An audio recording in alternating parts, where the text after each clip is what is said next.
Hello mga bro at mga boss. Welcome back po ulit sa ating channel. At ngayon po ay meron tayong gagawin na speaker na Bluetooth po.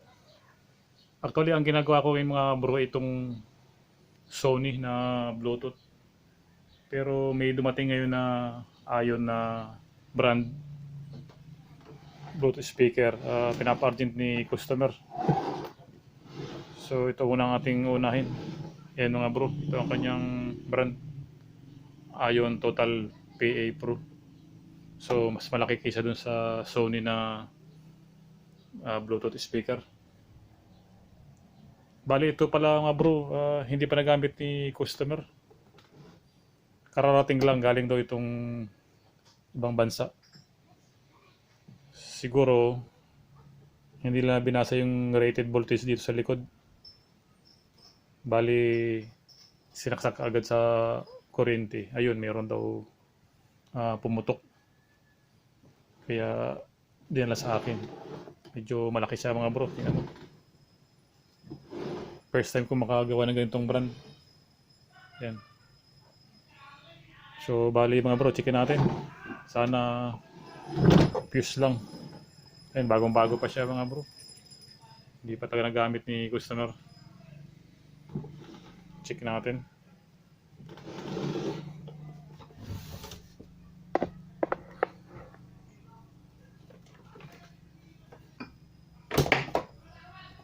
So meron naman siyang selection dito. Kung makikita yung mga bro, yan 115 and 240.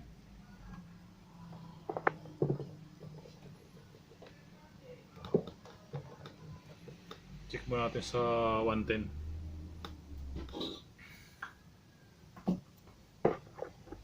Gamitan natin ng transformer mga bro.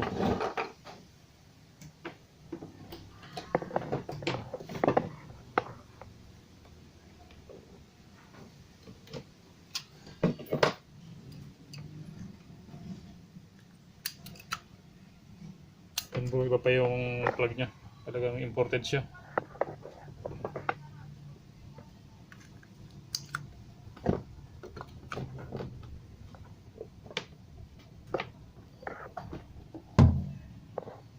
So bali naka 110 pa yata ang selection nito mga bro.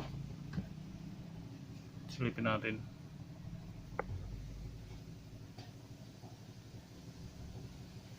Ito naka 110 pa siya. Kumakita yung arrow na to. Ayan. Naka 110 pa siya. So bali i-110 muna natin. Ayan, gamit tayo ng step down transformer.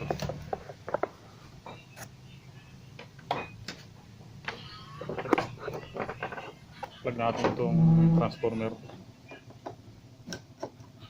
So ayan mga bro, power natin. So ayan bro, wala siyang display, walang power. So may problema siya. Check natin yung fuse. Yung sabi ni customer, mayroon daw pumutok.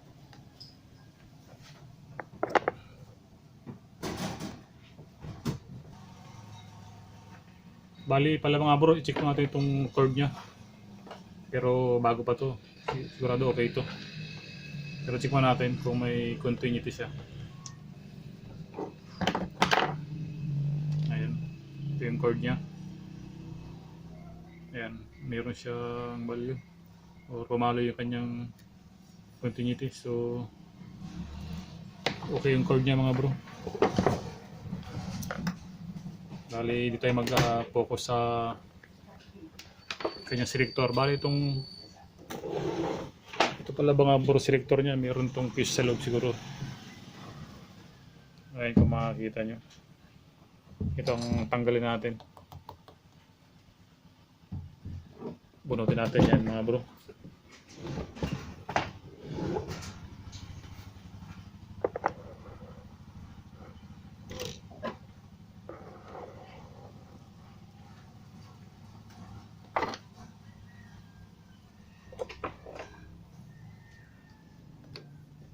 Ito mga bro, kung mapapansin nyo, meron tong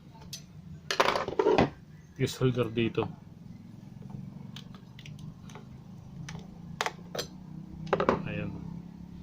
So yan bro, kung makikita nyo yan. Tapos yung kanyang selection, meron siyang yan 110, tapos pag ni-reverse mo to, ayan, mahagi siyang 220. So bali nung sinaksak ni customer, hindi pa siya naka-select sa 220, kaya pumutok yung fuse niya. Hanapin yung fuse kung talagang open siya. Ito yung fuse niya bro. Ayan. So talagang nag-open yung kanyang fuse.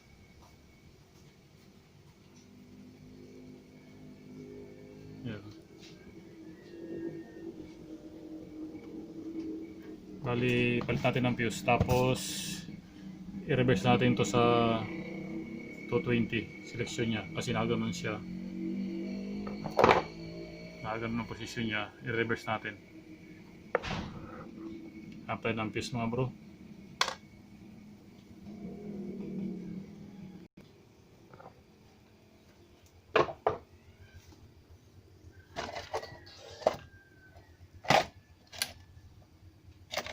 Dito meron pa akong fuse dito. Check natin.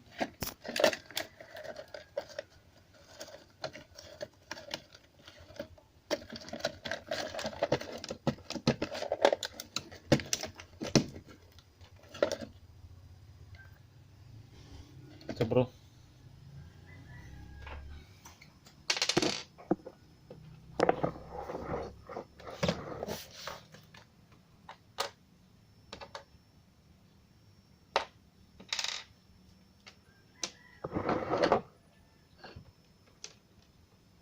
So ipapalit natin. Check natin to. Ayun, buo siya.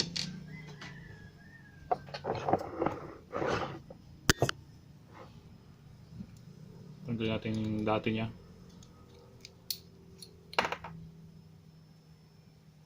Ayan, ito yung luma. Ito yung papalit natin.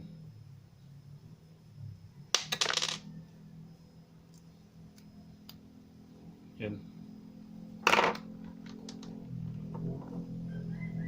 Check natin. Ayan.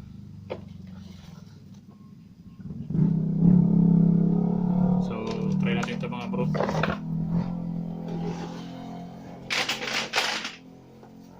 Ayan siya. Ayon ang brand yan mga bro.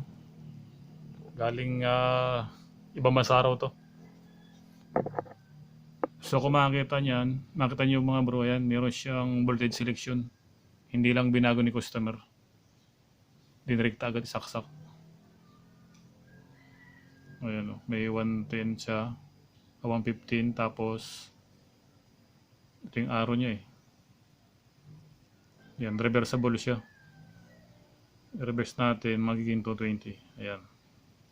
So, salpak natin.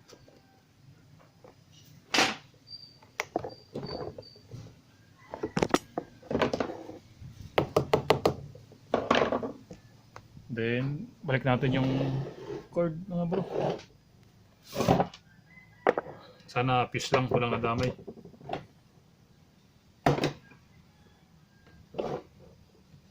Check natin kung 220 na talaga.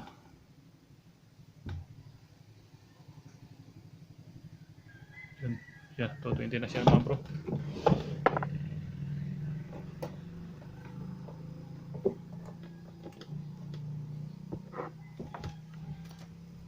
Then check natin kung pa-power on off na siya.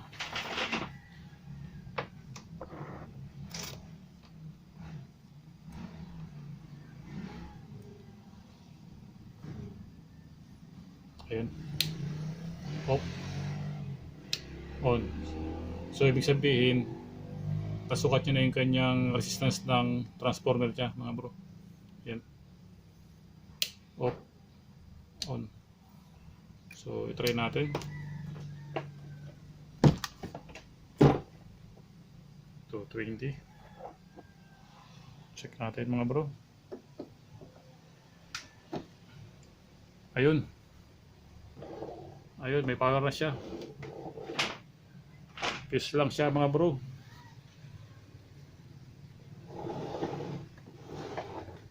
Ayun. So, check natin kung gumagana yung kanyang amplifier. Kaya lang, hindi natin pwedeng lagyan ng music mga bro. Baka tayo maka-copyright.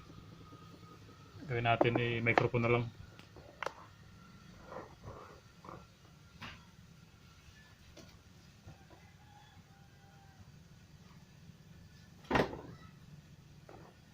Ito, lagyan natin ng microphone.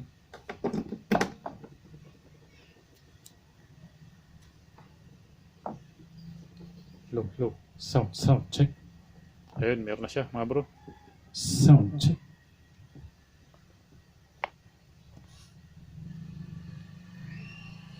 Echo. Yun, may echo siya. Echo. Sound check. Sound check. Test. Hello, sound. Okay siya bro. Sound. Mic 2. Yan. Sound check. So okay. Fuse lang.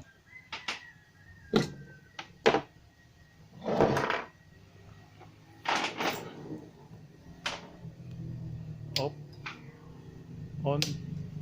Ayun. So, okay siya mga bro. Ang naging problema lang niya ay fuse. So, hindi masyadong nahirapan. Walang masyadong trouble to.